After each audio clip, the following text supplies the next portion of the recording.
Hello my क्यूटीफाइज। ये story YouTube पर मेरी पहली स्टोरी है एंड इस स्टोरी से मैं अपनी जर्नी शुरू करने वाली हूँ।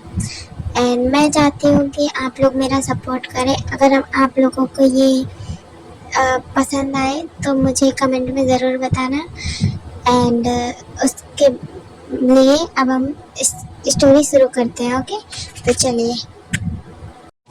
3 दिन से लगातार बारिश हो रही होती है एंड एक बड़ी सी हवेली के आगे एक ब्लैक कार आकर रुकती है, जिसमें से एक लड़की जिसका नाम यूमी होता है वो निकलती है। उसके हाथ में एक छोटा सा पर्स होता है एंड वो डरी हुई होती है, लेकिन डर से ज़्यादा उसके मन में कन्फ्यूजन होती है एंड डेस्परेटली वो कुछ जानने की चाह रखती है। ठीक रात के 2 बजे वो उस हवेली के आगे रुकती है। ये हवेली उसके नाना की होती है, जिसकी मौत 10 साल पहले किसी रहस्यमयी तरीके से हो गई थी। लोग कहते हैं कि रात के बाद उस हवेली में कोई किसी का नाम लेकर नहीं पुकारता, क्योंकि कहते हैं कि अगर किसी ने सुन लिया और जवाब दे दिया तो वो इंसान सुबह तक वो नहीं रहता।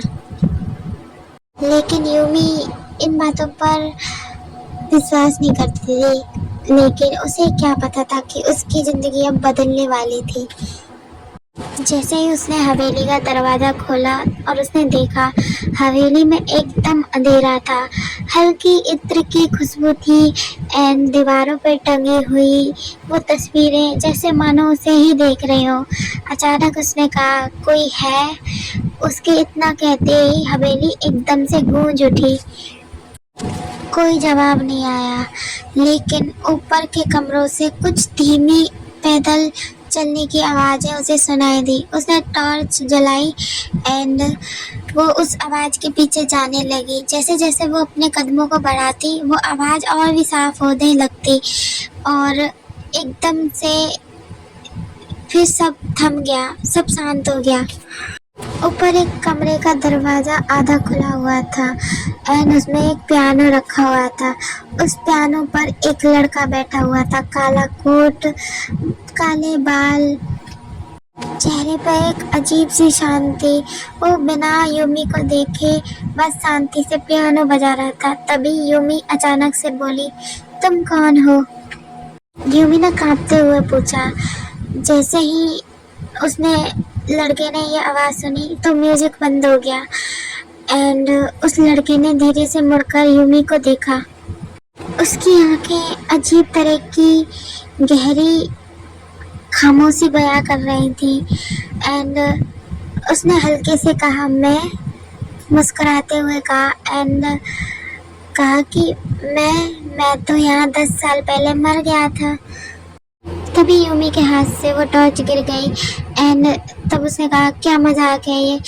तब उस लड़के ने कहा, काश ये मजाक होता, लेकिन ये मजाक नहीं है। तभी उस लड़के ने एक पुरानी तस्वीर अपनी जेब से निकाली, जो कि उसी लड़के की थी, जिसके नीचे लिखा हुआ था, स्वर्गीय mister Karan Raizada and 15 August 2015। Yumi का दिल जब तभी बहुत जोर से धड़कने लगा एंड वो सोचने लगी, अगर इसकी मौत हो गई है तो फिर ये जो सामने खड़ा है वो कौन है? अगले कुछ दिनों हर रात 2 से 3 बजे के बीच यूमी को करण रायजादा दिखने लगे एंड अब यूमी को वो दिखता था, वो आता था, वो उससे बातें करता था। यूमी को अब उससे डर लगना बंद हो गया था। अब उसे डर था तो इस बात का कि कहीं वो आना बंद ना कर दे, उसे मिलने आना बंद ना कर दे, उसे बात करना बंद ना कर दे। उन दोनों के बीच बातें होने लगी थी। करण हंसता था, मुस्कुराता था, उससे बातें भी करता था, लेकिन कभी अपने बारे में कभी कोई सच्चाई नहीं बताता था। एक रात करण ने पहली बार यूमी का हाथ पकड़ा। उसका हाथ एकदम ठंडा था एंड उसने कहा, जिस दिन तुम्हें मेरी सच्चाई के बारे में पता चलेगा यूमी, क्या तुम मुझसे नफरत करने लगोगी? तो यूमी ने कहा कि इन दिनों मैं तुमसे प्यार करने लगी हूँ और कुछ सच प्यार से बड़े नहीं होते हैं करण। ये सुनकर करण के आंखों में पहली बार आंसू आए एंड उसके आंसू जैसे ही जमीन पर गिरने वाले थे, गिरने से पहले ही वो हवा में धुआं हो गए। उसी रात तहखाने से एक आवाज आई, करण तुम नियम तोड़ रहे हो, तुम जिंदा इंसानों से प्यार नहीं कर सकते। इन जिंदा इंसानों से प्यार करने की सजा मौत नहीं होती, उससे भी बदतर होती है।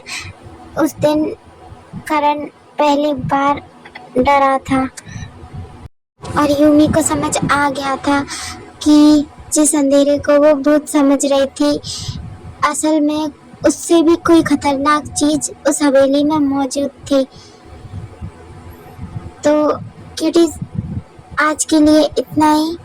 और ये कहानी आपको कैसी लगी स्टार्टिंग इसकी, मुझे कमेंट में ज़रूर बताना। अगर आप लोगों को ये अच्छी लगी होगी तो ही हम इसे कंटिन्यू करेंगे, वरना हम इसे कंटिन्यू नहीं करेंगे। ओके, तब तक के लिए goodbye, take care and please subscribe ज़रूर करना। ओके, एंड लाइक करना मत भूलना। Bye bye.